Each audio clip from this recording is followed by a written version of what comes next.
तो श्रीमद् भागवत कथा की शुरुआत करने से पहले मैं ब्रजलीलानाथ प्रभु और आप सभी भक्तवृंद का हार्दिक आभारी हूँ कि आप सभी ने मुझे यहाँ पर आज इस सवेरे के मंगलारती कार्यक्रम में श्रीमद् भागवत के ऊपर कुछ कहने का अवसर प्रदान किया और इसके माध्यम से अपने आप को, अंतरात्मा को शुद्ध करने का एक अवसर भी प्रदान किया।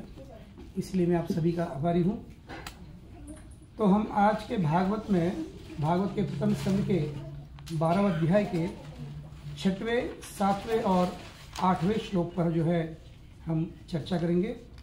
पर प्रभुपाद जी ने केवल 6वें और 7वें श्लोक पर अपने तात्पर्य को लिखा, तो इसीलिए हम इन पूरे 3 श्लोकों को संक्षिप्त में समझने का प्रयास करेंगे।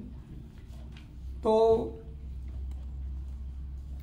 नैमिषारण्य में जब सुत गोस्वामी और शौनकादि ऋषि श्रीमद् भागवतम की चर्चा कर रहे हैं, तो वास्तव में पहली बार भागवतम परीक्षित महाराज और सुखदेव गोस्वामी के बीच चर्चा हुई थी। परीक्षित महाराज के लिए सुखदेव गोस्वामी हिमालय से आकर भागवत सुनाया था उन्होंने, है ना। और फिर उसी सभा में जब परीक्षित महाराज श्रीमद् भागवत कथा का पान कर रहे थे, उसी सभा में शौनक ऋषि भी थे। तो दूसरी बार नैमिषारण्य में सुत गोस्वामी और ये सारे सुत गोस्वामी जो रोमहर्षण सूत के पुत्र हैं, वो भी उस कथा में थे। तो सारे नैमिषारण्य ऋषिगण है, शौनकादि ऋषिगण, वो एक बड़े यज्ञ का अनुष्ठान कर रहे थे। उस यज्ञ का उद्देश्य क्या था? जन कल्याण हेतु। पर उस यज्ञ में उन्हें कोई लाभ नहीं हुआ, उस यज्ञ में कोई लाभ नहीं हुआ। और फिर सभी ने सुत गोस्वामी को, जो कि रोमहर्षण सूत के पुत्र थे, उन्हें आसन पर बिठाकर भागवत कथा सुनने की जिज्ञासा जो है व्यक्त की। और इसलिए आप श्रीमद् भागवत में यदि पढ़ेंगे तो बहुत बार भक्त कंफ्यूज होते हैं। एक बार परीक्षित बोल रहे हैं, एक बार सुखदेव गोस्वामी बोल रहे हैं, और फिर बीच में सूत आ रहे हैं, फिर शौनक आ रहे हैं, बहुत बार कंफ्यूज होते हैं। तो इसलिए हमें समझना चाहिए कि भागवत दोनों के बीच, परीक्षित और सुखदेव गोस्वामी और सुत और शौनकादि ऋषियों के बीच में चर्चा चल रही है। तो इस 12वें अध्याय में शौनकादि ऋषि जो है सुत गोस्वामी से परीक्षित महाराज के जन्म के बारे में सुनने की इच्छा प्रकट कर रहे हैं, क्योंकि 11वें अध्याय में भगवान कृष्ण द्वारका लौटने के पश्चात किस प्रकार द्वारका लौटे और वहां पर द्वारका वासियों ने किस प्रकार भगवान का स्वागत किया, ये महाभारत युद्ध के पश्चात, कि भगवान बहुत अधिक समय तक कुरुक्षेत्र में थे पांडवों के साथ। जब युद्ध हो चुका, पांडवों का राज्याभिषेक हो चुका, जब युधिष्ठिर महाराज इस पूरे संसार के राजा बन गए, तब कृष्ण ने कहा मेरा कार्य सिद्ध हो चुका, अब मैं अपने द्वारका में चलता हूँ। और फिर द्वारका में सभी द्वारका वासियों ने उनका बड़े प्रेम से स्वागत किया। और ये कथा सुनने के पश्चात अब शौनकादि ऋषिगण जो है परीक्षित महाराज के बारे में सुनना चाहते हैं, क्योंकि वे जानते हैं, क्या जानते हैं कि परीक्षित महाराज के जो पूर्वज थे पांडव, उन्होंने अधिक समय तक राजपाट नहीं किया। सोचिए, जब महाभारत युद्ध चल रहा था तब अर्जुन की आयु कितनी थी? 100 साल के थे। तो अर्जुन 100 साल के थे, है ना। तो भगवान 125 साल तक थे। भगवान इस पूरी धरा पर 125 साल तक अपनी लीलाएं करते रहे। तो अर्जुन 100 वर्ष की आयु में को राज्य प्राप्त हुआ। सोचिए, मतलब 100 साल तक कुछ नहीं, 100 साल तक केवल यहाँ वहाँ भटकते रहे। तो हमें लगता है कि जिंदगी में 5-6 साल बीत गए, हाय मैं क्या कर रहा हूँ, मैं तो कहीं का नहीं रहा, मैंने क्या हासिल किया। बहुत बार जीवन के अंत में लोगों को एक प्रश्न आता है, क्या पाया और क्या खोया, है कि नहीं। खास कर जब 50 साल के आ जाते हैं तो हिसाब कर लेते हैं 50वें साल में कि मैंने 50 साल अपना जीवन व्यतीत किया, मैंने क्या पाया और क्या खोया, है कि नहीं। पर यदि ऐसी शंका या ऐसे दुख हमारे मन को सताए, तब पांडवों को याद किया करो क्योंकि पांडवों को 100 वर्ष तक कुछ नहीं था। जैसे हम देखते हैं प्रभुपाद जी का उदाहरण भी, प्रभुपाद जी को उनके गुरु ने 1922 में जो है उन्हें आज्ञा दी थी क्या कह रही थी कि आप जाकर इस भगवद गीता का, भागवत का पाश्चात्य देशों में प्रचार करिए। तो प्रभुपाद जी ने 1922 से लेके 1965 तक कितने साल हुए? 43 ईयर्स। 43 ईयर्स तक प्रभुपाद जी ने इस भारत देश में इस भगवत भागवत का प्रचार करना प्रयास किया, पर लोग सुनते थे पर किसी ने फॉलो नहीं किया, एक भी शिष्य बने नहीं। 40 साल में प्रभुपाद जी के एक भी शिष्य नहीं बने। प्रभुपाद जी उस समय 70 साल के हो चुके। अब हमको लगता है जिंदगी तो बीत गई, अब क्या करना है कि नहीं, अब तो जिंदगी खत्म हो चुकी, अब क्या करना। और बने तो केवल एक शिष्य बने थे, और वो भी कैसे शिष्य जो प्रभुपाद जी को ऑर्डर करते थे है कि नहीं, प्रभुपाद जी को उल्टा ऑर्डर करते थे, ऐसे शिष्य बने। पर जब प्रभुपाद जी 1965 में अमेरिका चले गए, 1965 से लेकर 1977 तक प्रभुपाद जी ने जो प्रचार किया, प्रचार तो यहाँ पर भी कर रहे थे, है ना, प्रचार तो यहाँ पर भी कर रहे थे, पर उन्हें जो उपलब्धियाँ जो हासिल हुई, हजारों की संख्या में शिष्य बने, हजारों मंदिरें बने, है ना, बहुत कुछ बना दिया। तो जिंदगी कहने का तात्पर्य है कि सब कुछ अपने अपने टाइम पर आता है। जैसे बहुत सारे टी शर्ट पर आपने पढ़ा होगा, अपना भी टाइम आएगा, पढ़ा है क्या आपने? अपना भी टाइम आएगा। जैसे इस संदर्भ में मैं एक छोटा उदाहरण देना चाहता हूँ। मैं बहुत बार कहते रहता हूँ, क्योंकि हमारा मंदिर बहुत बड़ा है, 4 एकड़ जमीन है, बहुत सारे, और मुझे इस प्रकार से फूल पौधे लगाने का बहुत शौक है, प्लास्टिक के नहीं, ओरिजिनल। तो हमारे भगवान के लिए हम बाहर से फूल नहीं ले आते, हमारे राधा गोवर्धन के श्रृंगार के लिए हम केवल हमारे बगीचे से हमने जो लगाया है वही इस्तेमाल करते हैं। तो नाना प्रकार के फूल हैं। तो जैसे आप सभी जानते होंगे, फूलों का मौसम कौन सा है? बसंत ऋतु, है ना, पतझड़, सावन, बसंत, बहार। तो जो बसंत ऋतु है, जो जनवरी के समय है, दिसंबर जनवरी, उस समय आप देखेंगे नाना प्रकार के फूल खिलते हैं, बहुत रंग बिरंगे फूल, है कि नहीं, सिवाय एक के, उस समय एक फूल नहीं फूलता। और फिर उस बसंत ऋतु के जाने के पश्चात आती है भीषण गर्मी, है कि नहीं। और गर्मी में ये सारे जो पौधे, सारे जो वृक्ष, जो नाना प्रकार के रंग बिरंगे फूलों को अपने गर्भ से जो प्रकट कर रहे थे, वो सारे क्या होते हैं, सब मुरझा जाते हैं और सूख जाते हैं। उनमें कोई फूल नहीं होता, कोई फूल नहीं होता। अब गर्मी में देखोगे तो अधिक फूल कुछ मिलते नहीं है। अब मार्केट में जाओगे, यहाँ पर तो मिलता होगा तो हाइब्रिड फूल, पर सही में ऑर्गेनिक फूल जो होता है सीजन प्रकार, शास्त्र में से कहा गया है कि भगवान को भोग लगाना जो है, श्रृंगार करना जो है, दैट शुड बी सीजनल।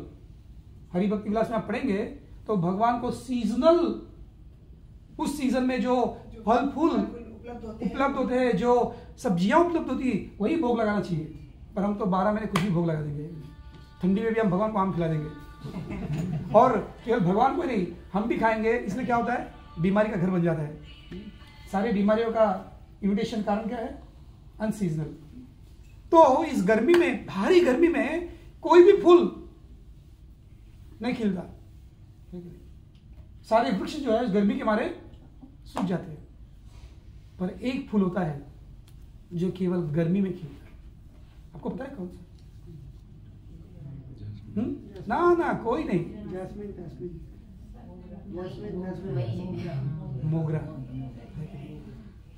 मोगरा जो है उसका खिलने का समय अब है। सोचिए, लाइफ में बहुत बार जो हम देखते हैं, हमारे अगल बगल वाले, हमारे दोस्त, हमारे रिश्तेदार, हमारे पड़ोसी आसमान को छू रहे, किसकी तरह? बसंत ऋतु के फूलों की तरह, है कि नहीं। उनके कलिहान में बाहर आ जाती है और हम उस मोगरे के पौधे की तरह एक कोने में पड़े हुए हैं। मुझ पर तो कोई फूल नहीं, मुझे तो कोई नहीं देख रहा, है कि नहीं। और बड़े निराश हो जाते हैं। निराश होते कि नहीं? निराश इसलिए नहीं होती कि मैंने कुछ पाया नहीं, वो तो निराशा होती है। उससे अधिक निराशा होती है कि बगल वाले को क्यों मिला ये अधिक निराशा होता है, हमें नहीं प्राप्त हुआ इससे तो हम दुखी होते ही हैं, पर उससे अधिक दुखी इसलिए होते हैं कि हमारे बगल वाले को क्यों मिला। जैसे एक व्यक्ति भगवान से प्रार्थना कर रहा था कि भगवान दया करिए, कृपा करिए, तो भगवान प्रकट हुआ, भगवान ने कहा क्या चाहिए मांगो, इच्छा करो। तो उसने कहा आप मेरे बगल वाले को जितना दोगे उसका डबल मुझे दीजिए। क्या प्रार्थना करता है? मेरे पड़ोसियों को जितना आप जो भी देंगे उसका डबल मुझे दीजिए। तो पड़ोसी के पास एक घर आया तो इसके पास दो घर आया, पड़ोसी के 2 कार हुए, इसके 2 कार हुए। इस प्रकार से हर चीज डबल आता गया। एक दिन किसी हादसे में पड़ोसी का एक आंख चला गया, क्या हुआ? इसके 2 आंख चले गए। तो ऐसी हमारी अवस्था है। तो इस प्रकार से मेरा कहने का तात्पर्य है, उस गर्मी में जब बसंत ऋतु में इस मोगरे के पौधे पर कोई फूल नहीं होता, तो उस समय मोगरे का फूल भी ये सोचता होगा हमारी तरह कि हाय मेरी तरफ तो कोई देख भी नहीं रहा, सभी लोग गुलाब की ओर जा रहे हैं, सभी लोग है ना जो भी अलग अलग फूल हैं उनकी ओर जा रहे हैं कि बड़े कलरफुल है, बड़े आकर्षक है वो, पर मेरी ओर तो कोई देख भी नहीं रहा है। पर मोगरा ऐसा नहीं करता। मोगरा क्या करता है? उस बरसात के ऋतु में जो बारिश के समय जो पानी गिरता है उस पानी को सींच लेता है। ठंडी में जो वातावरण अनुकूल होता है उसके सारी शक्तियों को अपने अपने गर्भ में धारण करता है और फिर इंतजार करता है कि मेरा भी एक टाइम, और वो टाइम आता ही है। और फिर मोगरा जो है, मोगरे का पौधा जो है गर्मी के सीजन आते ही अपने ऐश्वर्य को प्रकट करता है। भले इस मोगरे में कलर ना हो, पर क्या इस मोगरे के फूल के जो सुगंध निकलती है इसमें से, क्या इसकी तुलना कोई कर सकता है? कोई फूल कोई नहीं कर सकता। तो इसीलिए सभी को यही मनोभाव से भक्ति करना है कि अपना भी टाइम कभी दूसरे से कंपेयर मत करिएगा।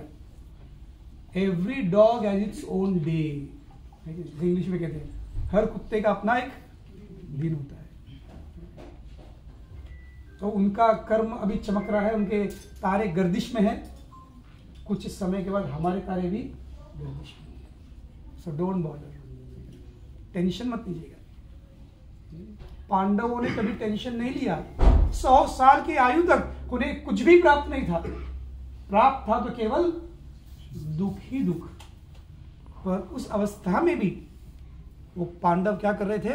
हरे कृष्णा कृष्णा कृष्णा हरे हरे, हरे राम राम राम हरे हरे। और 100 साल की आयु में जब महाभारत का युद्ध हुआ और वो युद्ध को जीत गए, क्या बने? चक्रवर्ती सम्राट बने। पूरे पृथ्वी पर उनका साम्राज्य था। जहां तक जमीन दिख रही है, जहां तक समुद्र नहीं है, वहां तक उनका साम्राज्य था। पर आज के श्लोक में जो कहते हैं, पांडवों को इतना ऐश्वर्य प्राप्त होने के बावजूद भी, सोचिए यदि हम होते तो क्या सोचते? अरे 100 साल तो बड़ी कठिनाई से जिंदगी बीता, हमने ना कुछ खाया, ना कुछ पिया, ना कुछ सुख प्राप्त किया, कुछ भोग नहीं था। अब समय आया, अब क्या करिए? भोगिए, एंजॉय करिए। हम भोग विलासों में डूब जाते हैं, ये हमारी प्रवृत्ति है। पर पांडवों ने केवल 36 साल, 30, 35, 36 साल ही उन्होंने जो है अपना राज्य चलाया। और जैसे ही परीक्षित महाराज इस लायक बन गए कि वो राजपाट देख सके, तुरंत ही उन्होंने क्या किया? राजपाट को छोड़कर हिमालय की ओर चल दिए। तो यदि हम आज के श्लोक को पढ़ेंगे, किम ते काम स्प्रहा मुकुंदा मनसोद्विजा अधीरारे मुदम राज्ञ शुदितस्य यतेतरे। तो सुखदेव गोस्वामी सुत गोस्वामी के शौनकादि ऋषि के प्रश्न को सुनकर जो परीक्षित महाराज के जन्म की जिज्ञासा कर रहे हैं, तो सुत गोस्वामी उनको बता रहे कि हे ब्राह्मणों, राजा का ऐश्वर्य इतना मोहक था, किनका? युधिष्ठिर महाराज का, पांडवों का। राजा का ऐश्वर्य इतना मोहक था कि स्वर्ग के वासी भी उसकी आकांक्षा रखते थे, यानी हमें ऐसा ऐश्वर्य प्राप्त होना चाहिए।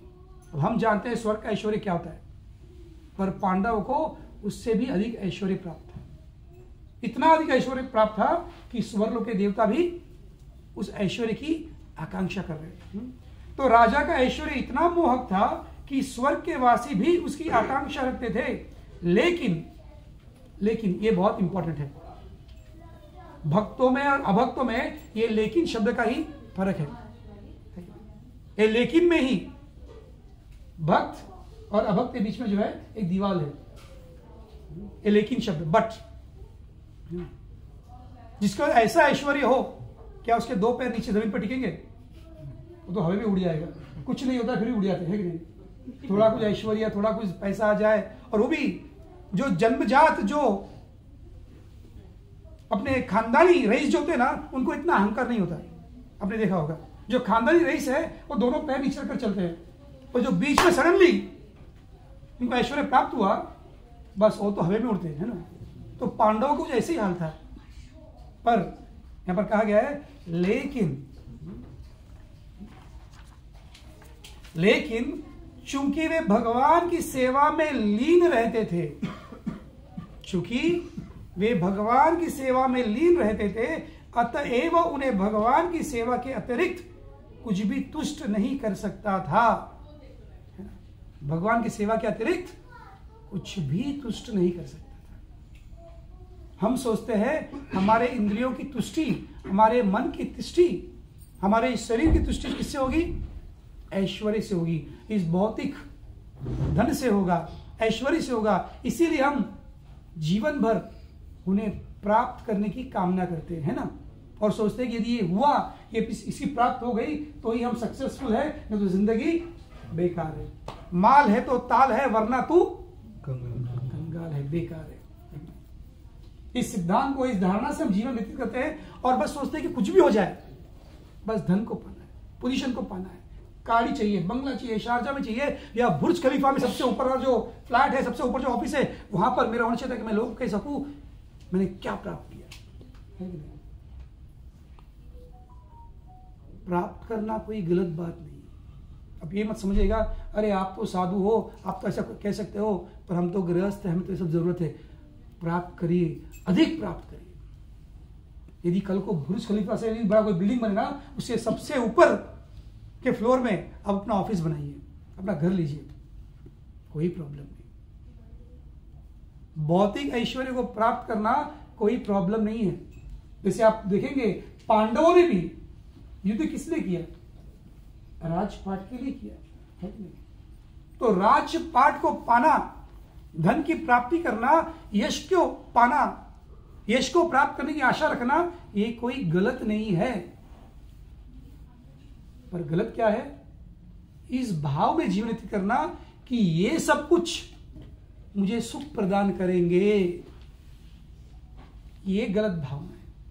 अब इस पर निर्भर मत रहिएगा कि आज मेरे पास घर है, बड़ा फ्लैट है, बहुत बैंक बैलेंस है, बहुत सारे लेटेस्ट गाड़ियां हैं, मेरी सुंदर पत्नी है, सुंदर पति है, मेरे बहुत सारे पुत्र है, समाज में मेरा एक बहुत बड़ा पोजीशन है, सब कुछ है,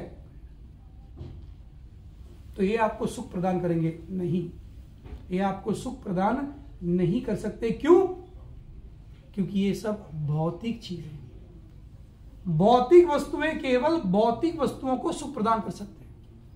इससे केवल आपके इंद्रियों को कुछ सुख प्राप्त होगा, आपके अहंकार को कुछ सुख प्राप्त होगा, आपके मन को आनंद प्राप्त होगा, आपके बुद्धि को आनंद प्राप्त होगा, पर आपको नहीं प्राप्त होगा।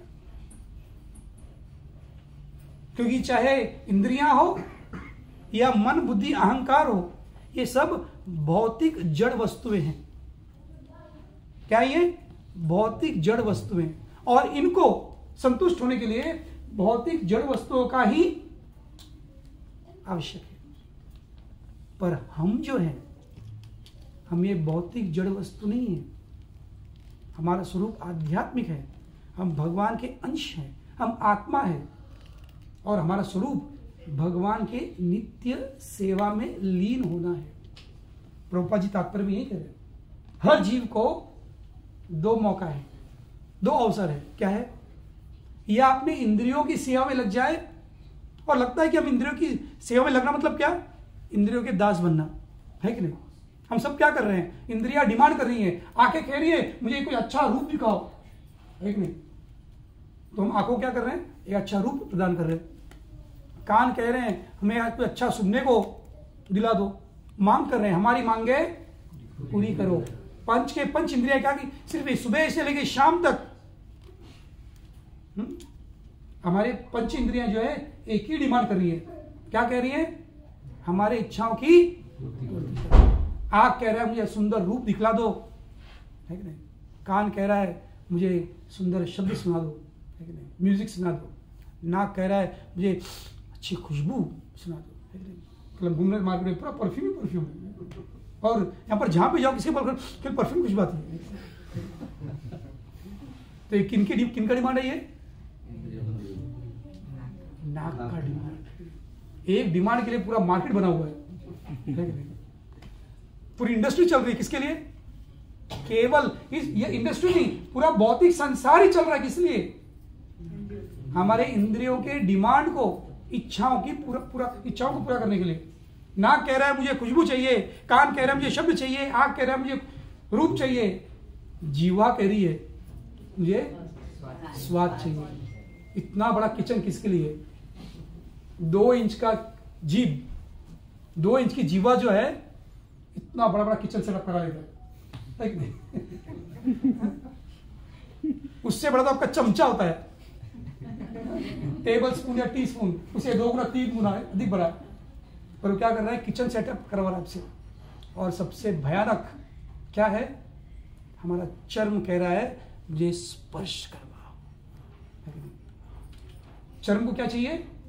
स्पर्श। तो इस प्रकार इन पंचेंद्रियों की इच्छा को पूर्ति करते करते हमारा पूरा जीवन व्यतीत हो रहा है, और हम इनके दास बन गए। तो एक जीवन है, और दूसरा जीवन क्या है? इससे उत्तम, से श्रेष्ठ हम भगवान की सेवा में लग जाए। तो हर जीव को हर समय ये 2 अवसर, 2 मौका है। ये आप अपने इंद्रियों के सेवा में लग जाओ, और ऐसी इंद्रियां जो कभी तृप्त नहीं होने वाली, कभी तृप्त नहीं होने वाली। आप जितना डालते जाओ वो अग्नि की समान है कि आप जितना भी उसमें लकड़े डालते जाओ, जितना घी डालते जाओ, वो पीते जाएगा पर शांत नहीं होगा। शांत होते वो दूर की बात है, और भड़क जाएगा। दिल मांगे। तो इस प्रकार से हमारा पूरा जीवन जो है हमारे इंद्रियों को संतुष्ट करने में बीत रहा है। आप कहेंगे प्रॉब्लम क्या है? प्रॉब्लम कुछ नहीं है, प्रॉब्लम यह है कि आप संतुष्ट हो क्या। इंद्रियों को संतुष्ट करना कोई गलत बात नहीं है, पर क्या वो संतुष्ट हो रहे हैं क्या? यदि संतुष्ट नहीं हो रहे और इससे मन और विचलित हो रहा है तो क्यों करना? और इसके अपोजिट क्या है? भगवान की सेवा करना। क्योंकि एक चीज जान लीजिए, सेवा तो करना ही है। क्यों? क्योंकि वही हमारा धर्म है, वही हमारा मूल स्वरूप है। जीवेर स्वरूप होय कृष्णेर नित्यदास। श्री चैतन्य महाप्रभु ने अपनी शिक्षाओं को, सनातन गोस्वामी को जो शिक्षाएं दी थी, उस शिक्षा के आरंभ में सबसे पहला पाठ क्या कहा? जब सनातन गोस्वामी ने कहा के आमी, मैं कौन हूं? के आमी केनो आमे जारतापत्र है, मैं कौन हूं और ये दुख मुझे क्यों सता रही है? इन 3 प्रकार के जो दुख है ये मुझे क्यों सता रही है? मेरी इच्छा के विरुद्ध। मैं तो इनकी कामना नहीं कर रहा, मैं तो इनकी इच्छा नहीं कर रहा, मैं तो जीवन भर ये प्रयास कर रहा हूं कि मुझे सुख की प्राप्ति हो, पर मेरे हाथ क्या लग रहा है? केवल दुख ही दुख लग रहा है। और सुख आता है तो मान लो केवल ऐसे दिखा कर, है ना, और फिर क्या चल रहा है? केवल दुख ही दुख है। पर हम क्या करते हैं? हम कहते हैं यही जिंदगी है, कभी सुख है कभी दुख है, कभी खुशी कभी गम, है कि नहीं? ऐसा कुछ नहीं है। केवल गम ही गम है। बीच में कभी एक आध बार कुछ सैंपल दिखता है ऐसे दूर से छिड़के। जैसे आप गांव में रहते हैं तो गांव में कीड़ा होता है जो रात के समय पर चमकता है, जुगनू। यस, जुगनू। आप देखेंगे, आप इस कमरे में करोड़ जुगनू को ले आओ और भर दो, उस करोड़ जुगनू एक साथ भी यदि आ जाए तो एक क्षण के लिए भी इस रूम को प्रज्वलित नहीं कर सकते। तो हमारे जीवन में वो सुख जो है, वो जुगनू का जो लाइट है ना, उस प्रकार है बस। और फिर क्या है? अंधेरा ही अंधेरा है। तो इसीलिए मानव जीवन इसलिए है कि हम ये जाने सेवा करना तो मेरा मूल स्वरूप है, क्योंकि सेवा किए बिना मैं नहीं रह सकता, है कि नहीं? अभी आप देखिए, हम क्या करें जिंदगी भर? पति पत्नी की सेवा कर रहा है, दोनों मिलकर बच्चे की सेवा कर रहे हैं, और सब मिलकर समाज की सेवा कर रहे हैं, देश की सेवा कर रहे हैं, ऑफिस में बॉस की सेवा कर रहे हैं, और कुछ नहीं तो यदि कोई कहे मैं किसकी सेवा नहीं कर रहा हूं, तो ये कहने के लिए अपने मन की सेवा कर रहा है, क्योंकि मन से ये कहलवा रहा है, अरे तू किसकी सेवा नहीं कर रहा। हम सब मन के दास हैं, हम सब इंद्रियों के दास हैं, क्योंकि दासत्व ही हमारा मूल स्वरूप है। इसलिए आप इस स्वरूप से बाहर नहीं निकल सकते। यदि ये आपका स्वरूप है तो आपको चॉइस दिया जाता है कि आप किसकी सेवा करेंगे। आप अपने इंद्रियों की सेवा करेंगे, अपने मन की सेवा करेंगे, अपने अहंकार की सेवा करेंगे, आपकी बुद्धि की सेवा करेंगे, या अपने मूल स्वरूप को जानते हुए उस मूल स्वरूप के जो स्तोत्र हैं, कृष्ण भगवान है, ममई वांशो जीवलोके, हम सब भगवान के अंश है, सर्वयोनिषु कौन्तेय मूर्तया संभवन्तिया तासाद महत् ब्रह्म योनिर अहम बीज प्रदापिता। सारे जीवों केवल मानवी नहीं, 84 लाख योनियों में जितने जीव हैं, भगवान कह रहे उन सभी जीवों को उत्पत्ति देने वाला, उत्पत्ति करने वाला, बीज प्रदान करने वाला पिता कौन हूं? मैं। कौन है वो? मैं पिता हूं। तो हमारा चॉइस है कि हम भगवान की सेवा करें या इंद्रियों की सेवा करें, मन की सेवा करें, बुद्धि की सेवा करें और अहंकार की सेवा करें। जैसे ब्रजलाल प्रभु पूछ रहे थे, फिर दुबई कैसे लगा? क्या पहली बार दुबई आया हूं, तो मैंने कहा यहां पर केवल अहंकार का प्रदर्शन है बस। जो डेवलपमेंट है क्या है? वो अहंकार का प्रदर्शन है। इतनी सारी बिल्डिंग क्यों बन रहे? मुझे तुमसे अच्छा बिल्डिंग बनाना है, मुझे तुम्हारा रिकॉर्ड तोड़ना है। क्या ये सभी अहंकार की सेवा में लगे हुए हैं। पर कोई तृप्त होगा? जब तक बुर्ज खलीफा से 1 सेंटीमीटर कुछ बड़ा जब तक नहीं बनता, तब तक ये खुश रहेंगे। जब तक उससे पेपर में आ जाए कि उससे 1 सेंटीमीटर 1 mm बड़ा बिल्डिंग हमने बना दिया, तो जो बुर्ज खलीफा बनाने का जो आनंद है, सुख है, क्या हुआ? उस समुद्र में बह गया। तो हमारे लिए ऑप्शन है। इस श्लोक से हम एक ही चीज जान सकते हैं, हमारे लिए ऑप्शन है। क्या ऑप्शन? इंद्रियों की सेवा में, मन की सेवा में, अहंकार की सेवा करते करते अपने पूरे जीवन को बर्बाद करना है, निराश होना है, या अपने मूल स्वरूप को जानते हुए श्री कृष्ण भगवान की सेवा में लगकर एक दिव्य आनंद का, शाश्वत आनंद का अनुभव करना है, जो हमारी हृदय की कामना है। हम सभी क्या चाहते हैं? एक ऐसा आनंद हो, ऐसी आनंद की प्राप्ति हो जिसका कोई अंत ना हो और वो बढ़ता ही जाए। पर अब क्या हो रहा है? वो घटता ही जा रहा है। तो वो आनंद प्राप्त करना है जो दिव्य है, जो अलौकिक है, जो शाश्वत है, और जो हर क्षण नित्य नवायमान हो और जो हमेशा बढ़ी रहा हो। ऐसे आनंद को प्राप्त करने की इच्छा हर एक जीव की है। और पर हमारा प्रॉब्लम क्या है? उस इच्छाओं को पूरा कैसे करना ये हम नहीं जानते, और भागवत हमें वो ज्ञान देता है। आपकी इच्छाओं को पूरा करने का एक ही एक मार्ग है, आप श्री कृष्ण भगवान की सेवा करें। और फिर जो है, देखिए, पांडवों को राजपाट से जो आनंद नहीं मिला, वो आनंद किसमें मिला? भगवान की सेवा में। भगवान की सेवा में थे, इसीलिए जब राजपाट नहीं था तभी वो इतने आनंदित थे, उतने ही प्रसन्न चित्त थे, और राजपाट की प्राप्ति के बाद भी वो उतने ही आनंदित थे। क्यों? क्योंकि उनका मन उस राजपाट में नहीं था, उस ऐश्वर्य में नहीं था, उसे था, पर उससे वो प्रभावित नहीं, उसमें डूब नहीं गए। वो जानते थे ये केवल हमारे शरीर के लिए, भगवान की सेवा के लिए ये जरूरत है, हमारे शरीर के पालन पोषण की जरूरत है, और भगवान की सेवा के लिए ही वो उन्होंने युद्ध किया, भगवान की सेवा के लिए वो राजपाट कर रहे थे। तो इसी प्रकार से जैसे मैंने कहा, धन को प्राप्त करना, ऐश्वर्य को प्राप्त करना कोई गलत बात नहीं है, पर उन पर निर्भर रहना इस आशा से कि उनसे मुझे आनंद प्राप्ति होगी, ये गलत है, ये बहुत गलत बात है, और यही हमारे जीवन में दुख का कारण है। इसीलिए जितना भी ऐश्वर्य प्राप्त हो, उससे यदि हमारे जीवन के निर्वाह के साथ साथ यदि हम भगवान की सेवा में भी लग जाएंगे, भगवान की सेवा करेंगे, तो क्या होता है,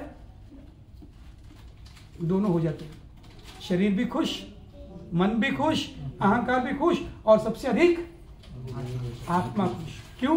क्योंकि इससे भगवान संतुष्ट होते हैं। जैसे प्रहलाद जी अपने प्रार्थनाओं में, नरसिंह देव की प्रार्थना में एक श्लोक में कहते हैं कि इस संसार में सभी लोग किस चक्कर में पड़े हैं? हम सभी लोग आईना देखते हैं कि नहीं? कम से कम दिन में एक बार तो आईना देखते हैं ना, तिलक लगाने के लिए कम से कम। अभी हमारे हम लोग तो केवल तिलक लगाने के लिए देखते हैं। क्यों? कि सर पे बाल तो है नहीं, क्या घुमाए, है कि नहीं? तो आईना देखने की जरूरत नहीं पड़ती है, केवल तिलक लगाने के लिए। पर प्रहलाद जी कह रहे हैं, आप आईने में अपना शक्ल देखिए, अपना मुख देखिए, और आईने में जो आपका छवि दिख रही है, उस छवि पर, उस प्रतिबिंब पर टीका लगाने का प्रयास करिए।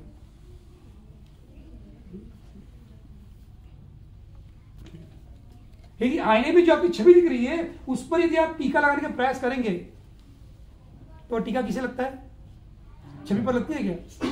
ना छवि पर लगेगी, ना आप पर लगेगी, है कि नहीं? लगेगी किस पर? केवल आईने पर आईने पर टीका लगने से कोई लाभ होता है क्या? आईने पर टीका लगने से, आईने पर आईब्रो पेंसिल लेकर आईब्रो करने से या रूस लगाने से क्या हम सुंदर दिखेंगे? आईना भी सुंदर नहीं दिखेगा। क्यों? क्योंकि आईना का कोई शक्ल नहीं होता। केवल आईने पर दाग धब्बे दिखेंगे, है कि नहीं? लाल, काला, पीला, जो भी आप मेकअप करेंगे, किसी का भी लाभ नहीं होता।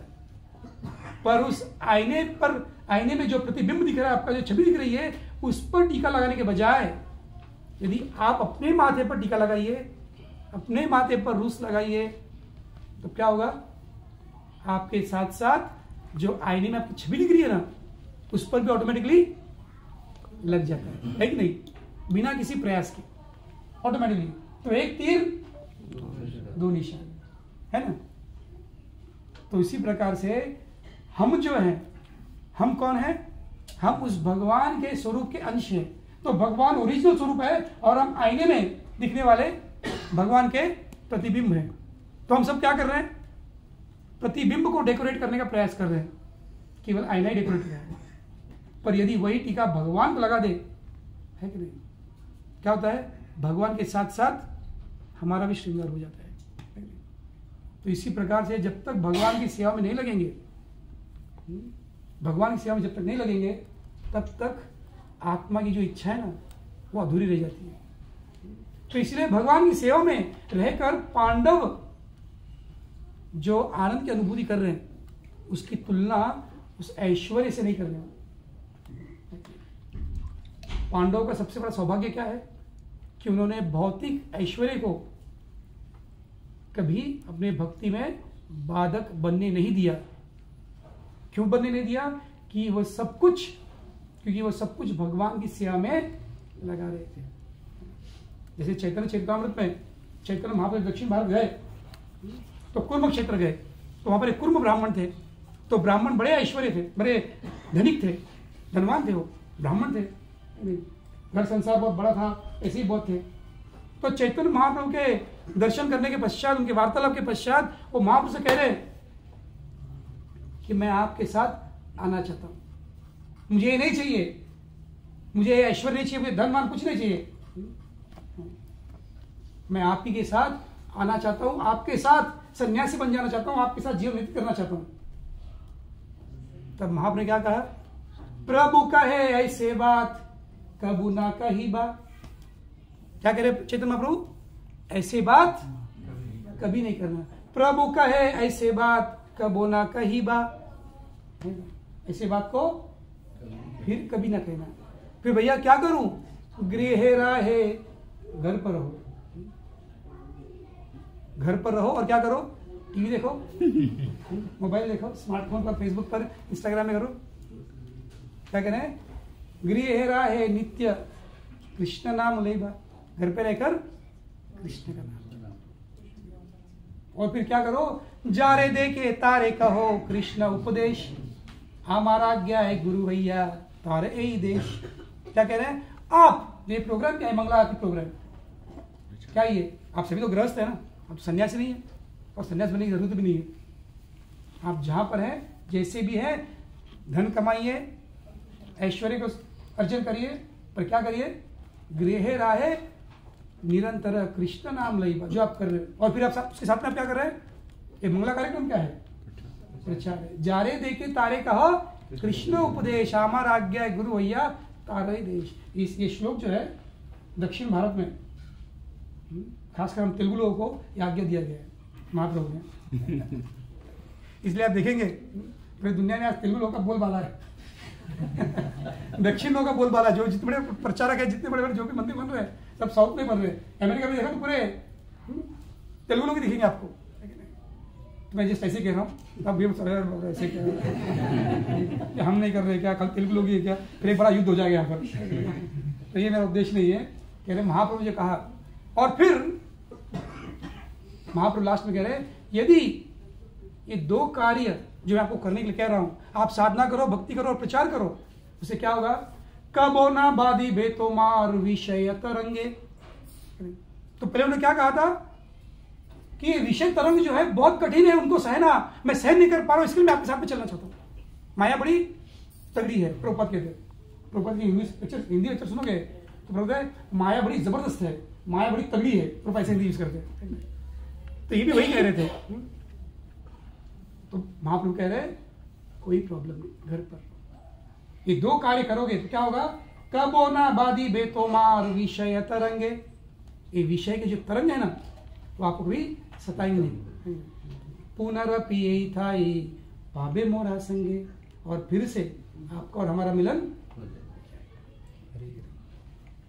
तो पांडव भी क्या कर रहे थे, पांडव भले विषयों में, विषयों से घिरे हुए थे, पर उनसे कभी बाधित नहीं थे। क्यों, क्योंकि वो भगवान की भक्ति में लीन थे,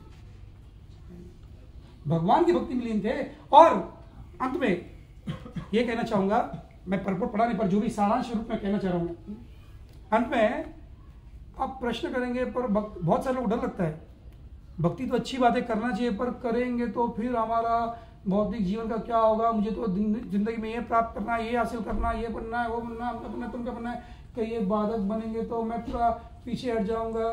बहुत सारे लोग डरते हैं, लेकिन अधिक समय मंदिर में दूंगा, अधिक समय जप में दूंगा, अधिक समय सत्संग में जाऊंगा, तो उस समय में तो बहुत कुछ, मैं तो मिनटों में लाखों कमा सकता हूँ। घंटों अगर मैंने सत्संग में बिता दिया तो लाखों रुपये करोड़ों का नुकसान हो जाएगा।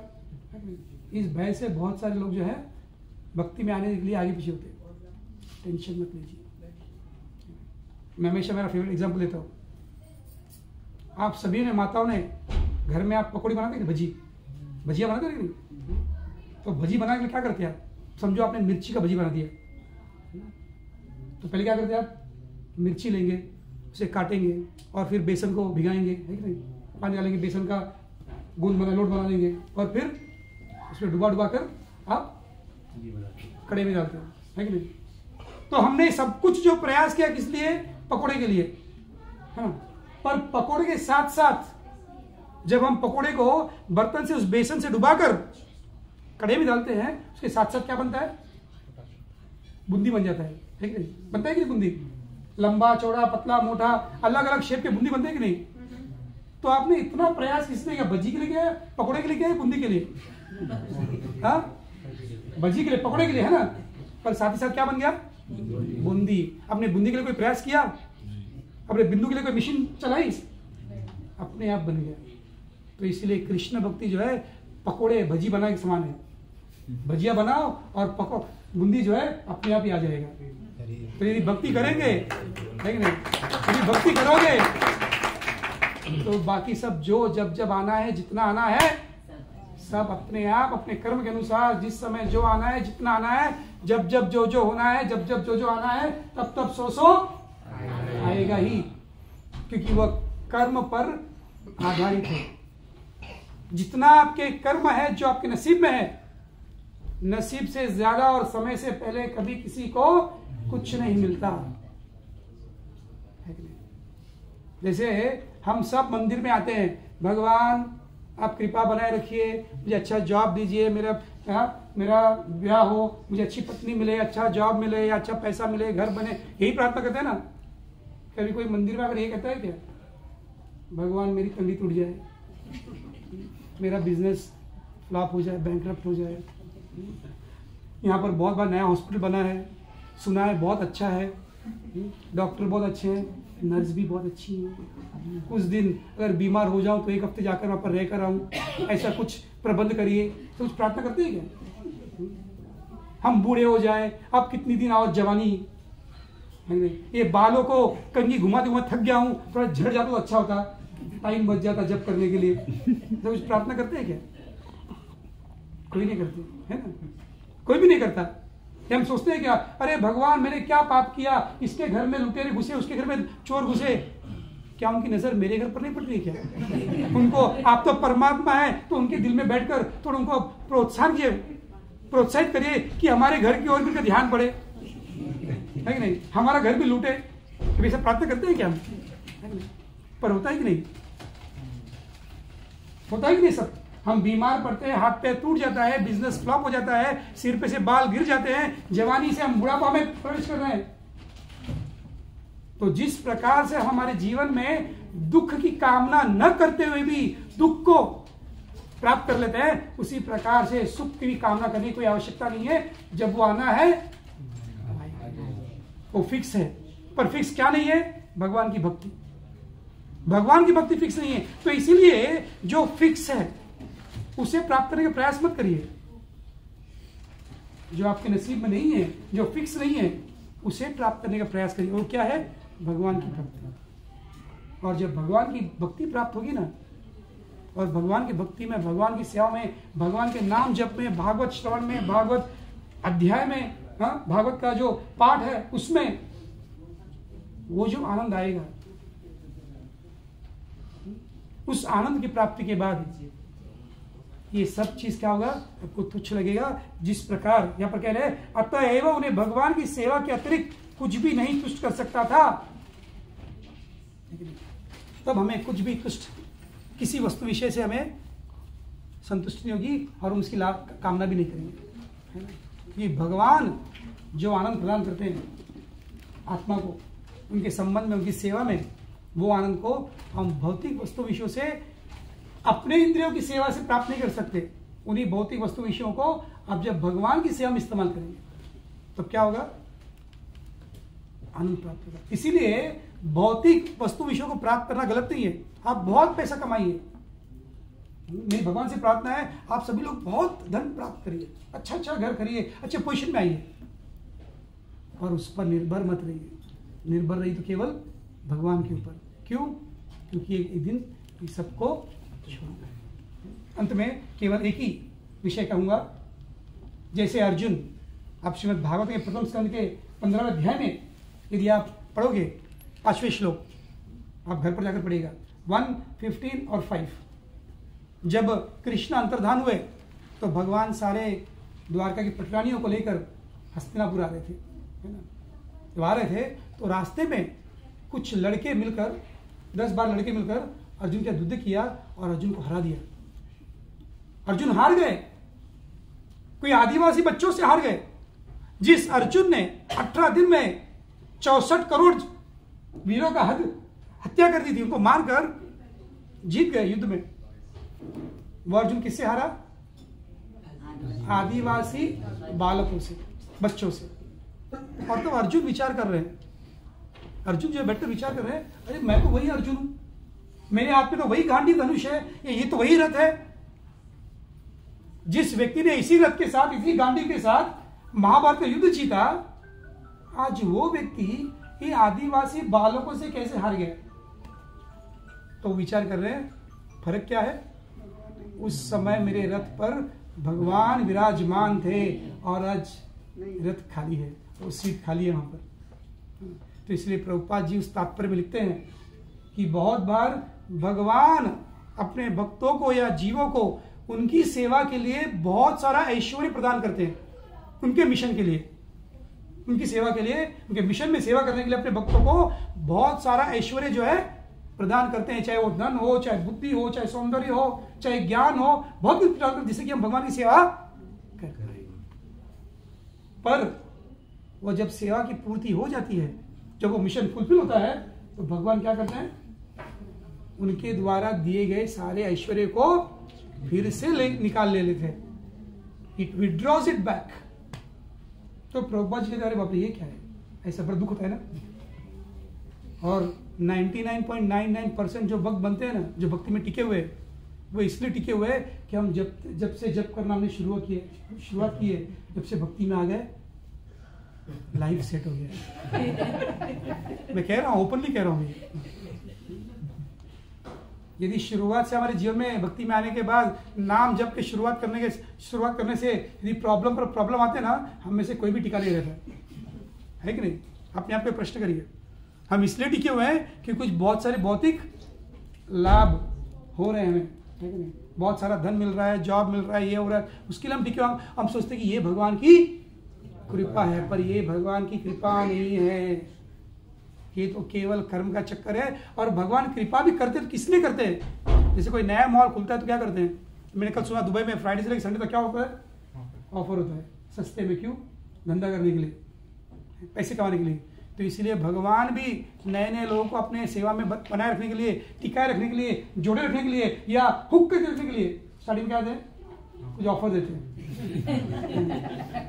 एक बार ऑफर मिल गया तो ये बंदा जिंदगी भर हमारे दुकान में आएगा फिर, नहीं? जो भी शॉपिंग करे यही करेगा और कोई दुकान में पैर नहीं रखेगा। इसलिए भगवान भी थोड़े सुख की ऑफर दे देते हैं। तो हाँ, भगवान तो बड़े दयालु है, बड़े कृपालु है। ऐसे भगवान को हमने अब तक कैसे सुन रखा है कि नहीं? और वो कृपा नहीं है, वो केवल भगवान का ऑफर है। तो अगर प्रभुपाद जी कह रहे हैं तो भगवान ऐश्वर्य को देकर फिर से क्यों ले लेते हैं? प्रभुपाद जी कहते हैं, बहुत पावरफुल पंचिंग लाइन है, क्योंकि ये सब भगवत धाम जाने के लिए जरूरत नहीं है। This are not required for going back to. Bhagwat Dham जाने के लिए भौतिक ऐश्वर्य की कोई जरूरत नहीं है। तो इसीलिए हमें ये सोचना चाहिए कि भगवत धाम जाने के लिए क्या जरूरत है, उसको हमें प्राप्त करने का। इसके साथ साथ या उनके माध्यम से, भौतिक ऐश्वर्य के साथ साथ भौतिक ऐश्वर्य के माध्यम से हमें उन वस्तुओं को, उन विषयों को प्राप्त करना है जिनसे हम भगवत धाम जा सके। और क्या है वो? भक्तों का संग है, भगवान का नाम है, भागवत है, भगवान की सेवा है, भक्तों की सेवा है। यदि हमारे पास जो कुछ भी है, तेरा तुझको अर्पण क्या लागे मेरा, इस भाव से यदि हम जीवन व्यतीत करें, तो पांडवों की तरह हम भी उस ऐश्वर्य से प्रभावित न होकर, मन के दास न बनकर, इंद्रियों के दास न बनकर, केवल भगवान के दास बनकर हम इस शरीर के त्याग करने के पश्चात फिर से 84 लाख योनियों में भ्रमण न करते हुए हम सीधे भगवत धाम की प्राप्ति कर सकते हैं। तो सारांश रूप से मैंने न श्लोक पढ़ा ना परपोट पढ़ा, पर सारांश रूप से मैं उसमें समय नहीं गवाना चाहता, पर सारांश रूप में मैंने 3 श्लोकों में जो कुछ प्रभुपाद जी कहने का प्रयास कर रहे हैं उसे मैं आपके सामने प्रस्तुत करने का एक छोटा सा तुच्छ प्रयास किया है। तो आप सभी के बहुत बहुत आभारी हैं। अगर समय है तो 1-2 प्रश्न ले सकते हैं, यदि आप लोगों को समय है। मेरे पास बहुत समय है जी। कि जो ये अर्जुन थे, बाकी भाई थे पांडव, ये लोग बद्रिका आश्रम जब गए तो कितने उनकी आयु थी? 125 के बाद तो अर्जुन थे, फिर भगवान 125वें साल में वो अंतर्धान हुए, तो उसके बाद ही एक के पीछे एक चले गए। भाई एक साथ नहीं गए थे, एक के पीछे एक। भागवत कहता है कि जैसे हम बाहर सुनते हैं तो साथ में गए थे, पर यहाँ पर यदि भागवत पढ़ोगे ना, पांडव रिटायर टाइमली अध्याय पढ़ोगे तो द्रौपदी को, सुभद्रा को भी पता नहीं था है ना, अरे कहाँ गए, कहाँ भूल हो रहे, तो पहले बड़ा वाला निकला तो उसके पीछे दूसरा निकला, है तो एक दूसरे के पीछे पीछे उनके पद चिन्हों पर चलते हुए वो निकल पड़े, ऐसे भागवत कहते हैं। पर अब कितने समय के विलंब से निकले हमें पता नहीं है। एक के पीछे एक निकला मतलब एक एक मिनट के पीछे निकलना भी होता है, या एक के पीछे मतलब एक साल भी हो सकता है, पर निकले कब निकले वो इंपॉर्टेंट नहीं है, निकलना इंपॉर्टेंट है। हम सब केवल ये सोचते हैं कब निकलेंगे कब निकलेंगे कब निकलेंगे, ये सोच सोचकर हम जिंदगी में कभी निकलते नहीं है। तो निकलने के बारे में सोचिए, कब नहीं, है ना। और किसी कोई प्रश्न होगा तो मेरे कथन से यदि किसी में कथन में त्रुटि होगी तो क्षमा करिए, किसी को मन में या हृदय में ठेस लगा हो, कुछ बुरा लगा तो माफ करिएगा, क्योंकि मैं बहुत स्ट्रेट फॉरवर्ड बात करता हूँ, मुझे घुमा फिरा के बात करना नहीं आता। यस प्रभु, हमारे मुंबई मंदिर में एक प्रभु जी है, पिछले 35 साल से प्रश्न कर रहे हैं, हाथ रहे पिछले 30 साल से तुम प्रश्न कर रहे हो, वही प्रश्न को 30 साल से कर रहे हो। हाँ, तो उसका फॉलोअर रखते हो आप, बोलिए। पर रिलेटेड सब्जेक्ट मैटर ना। As you mentioned, हिंदी में फिर आपने बोला कि पांडवों के बारे में हम देखा तो डर लगता है नया नया डिवोटी को, तो उसको बोलना नहीं चाहिए क्या? क्या मतलब पांडवों के बारे में पहले बोलना नहीं चाहिए क्या? बोलना चाहिए ना, प्रिपेयर करो, वास्तव ज्ञान करा दो, जो वास्तविक रियलिटी को प्रेजेंट करो। तो रियलिटी को प्रेजेंट करना डर नहीं है, रियलिटी को प्रेजेंट करना ये चेतावनी है। डर एक चीज है, चेतावनी अलग चीज है। तो हमें हमेशा सावधान रहना है, डरना नहीं है, भक्तों को डरना नहीं है, भक्तों को सावधान रहना है।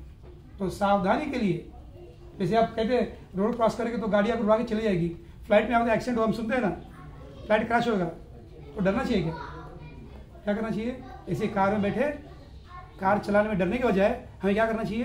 ड्राइविंग में जो भी सावधानियां हैं उनको बरतना चाहिए, सीट बेल्ट लगाना चाहिए। तब क्या होगा? तब जर्नी जो है, ड्राइविंग जो है बड़ा स्मूथ होगा।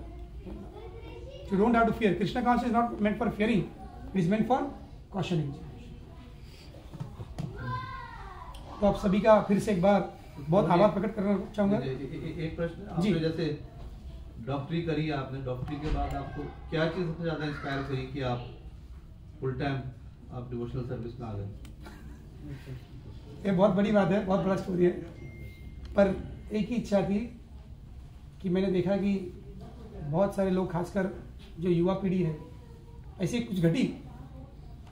एक लड़का जो है, आज वो लड़का अमेरिका में है, 19 साल, मेरे एक पेशेंट का बेटा था, सिंधी पेशेंट था, वो अपने नी रिप्लेसमेंट के लिए मेरे हॉस्पिटल में वार्ड में एडमिट था। और अचानक एक दिन शाम को मेरे वार्ड की सिस्टर ने मुझे फ़ोन किया, डॉक्टर वो 1 नंबर के पेशेंट को बुला रहे, क्योंकि वो भी हरे कृष्णा में बॉम्बे का जू मंदिर था जाया करते थे। और जब मैं पीजीबी कर रहा था तो मैं भले ही टाइट जीन्स पहनूं, टी शर्ट पहनूं, मैं तिलक धारण करता था, शिका थी, है ना, तो वो समझ गए हरे कृष्णा वाले करके, तो मेरे से बहुत प्रेम से बात करते थे। तब उन्होंने मुझे, सिस्टर ने फ़ोन कर बुलाया, डॉक्टर आप इमीडिएट आइए, पेशेंट आप बुला रहे हैं, अर्जेंट है जी, क्या है, कुछ इमरजेंसी, कुछ प्रॉब्लम हुआ क्या? नी रिप्लेसमेंट सर्जरी था, इमरजेंसी में कुछ होता है? मतलब ऐसा कुछ नहीं, पेशेंट स्टेबल है पर बहुत रो रहा है, आपको बुला रहा है। तो मैं तुरंत ही भागता हुआ चला गया, मैंने कहा अडवाणी क्या बात है, क्यों रो रहे हैं आप? बोले डॉक्टर मेरा 19 साल का बेटा है, इकलौता बेटा है, कुछ देर पहले उसने बेगॉन का 1 लीटर का बॉटल पी गया।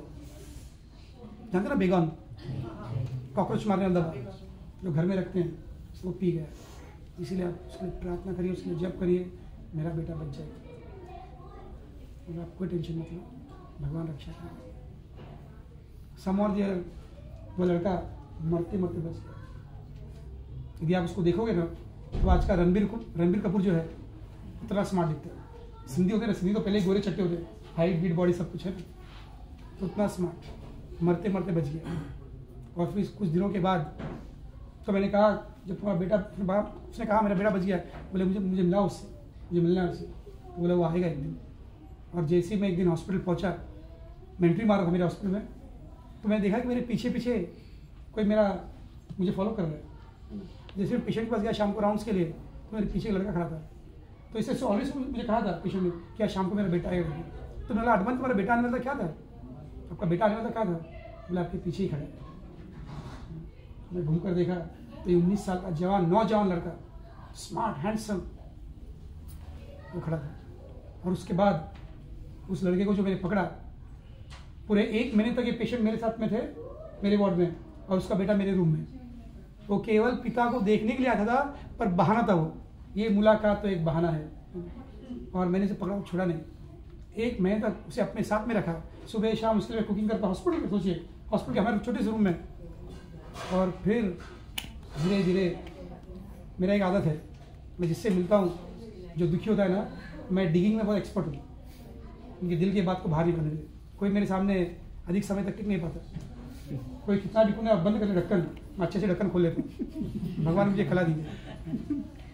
तो इस प्रकार से उसका ढक्कन खोला, और ढक्कन जब खोला तो उसमें इतने सारे चीज थे, और उसमें सबसे तुच्छ एकदम फालतू विषय था, जो बेकार की जो चीज जिसके वजह से उसने जान को गंवाने का प्रयास किया। और तब मुझे लगा कि ये तो एक बच्चा है, ऐसे कितने सारे बच्चे होंगे जो ऐसे फालतू विषयों को लेकर अपने बहुमूल्य जीवन को नष्ट कर। तब मुझे लगा तो डॉक्टर तो बहुत होंगे, हड्डियों को ठीक करने वाला डॉक्टर तो बहुत होगा, अब मुझे दिल को ठीक करने वाला कार्डियोलॉजिस्ट बनना है, मुझे मन को ठीक करने वाला मुझे साइकेट्रिस्ट बनना है। ऑर्थोपेडिशियन तो बहुत सारे हैं। इसीलिए बहुत लोग कहते हैं आपने क्यों छोड़ा, मैं कहता मैंने प्रैक्टिस छोड़ा नहीं है। उस समय मैं टूटे हुए हड्डियों को जोड़ता था, अब टूटे हुए दिल को और मन को जोड़ता हूँ। तो मैंने प्रैक्टिस नहीं छोड़ा है, अभी भी प्रैक्टिस कर रहा हूँ, अभी भी प्रैक्टिस कर रहा हूँ। ये भी मेरा ओपीडी है, आप सभी मेरे पेशेंट ही हैं। मेरा मंदिर मेरे लिए हॉस्पिटल है, मेरा ओपीडी हर संडे खुलता है। और मैं स्पेशल कंसल्टेंसी पर भी जाता हूँ, हर गांव में हर शाम को।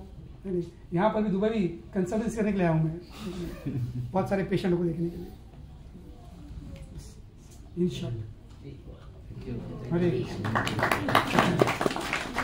प्रभुपाद की जय, ग्रंथराज श्रीमद् भागवतम की जय। पता नहीं मैंने श्लोक को टच किया नहीं कि आप कैसे आगे फॉलो करेंगे, पर जो भी कहना था कुछ विचार व्यक्त किए।